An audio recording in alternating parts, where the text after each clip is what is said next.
I've got a pretty new case from a federal court in Arizona. It's interesting on two topics.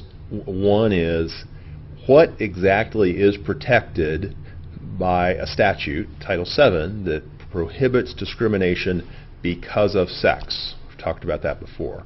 We've talked about this one before too. Number two, which is the delicacy of close proximity in time between a complaint and a termination or other job action, and the risk of a retaliation claim, and how hard those claims can be to get rid of. So I'm going to give you a short version of the story, talk about the two takeaways.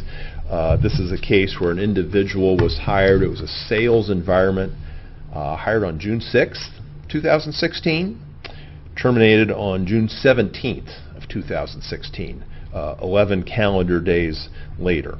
So the individual, the day before he was terminated, complained to management about the sales team's song. The teams were allowed to sort of pick a song, have their own identity, spirit of fun and camaraderie, and the song, he complained, was denigrating both to women and homosexuals. The employee was neither a woman nor a homosexual, but complained about that. And when you look at some of the lyrics that are shared in the case decision, it probably is offensive to many women and or homosexuals. So terminated the next day. The company said it was terminated for unprofessional and disrespectful behavior, and the case decision includes what the company offered as evidence of that unrelated to the complaint. We're not there. We don't know exactly what all happened and didn't happen. That's not the point of this video.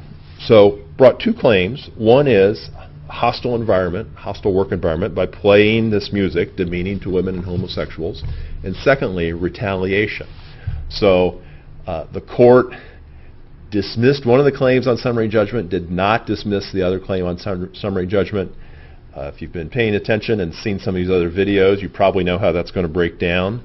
The court said that it granted summary judgment on the hostile work environment claim because the plaintiff, while complaining that the music was offensive to women and homosexuals, was neither of those things. I've said before, Title VII prohibits discrimination because of sex. The court said that means because of the plaintiff's sex. And so neither one of these classifications related to the plaintiff. The plaintiff can't be subjected to a hostile work environment because of sex based on things that are not about his sex. So the employer won at this stage on that claim. The court, however, did not grant summary judgment on the retaliation claim. And again, those of you who've been doing this a while know that a one-day separation between the complaint and the termination, that carries risk with it. Doesn't mean that the individual was terminated because of making the complaint. But the closer in time the complaint and the termination are, the harder for the employer to sort of overcome the potential inference that the two are related. So the court did not dismiss the retaliation claim on summary judgment. And again, doesn't mean that you can't take action against someone who makes a complaint of some sort.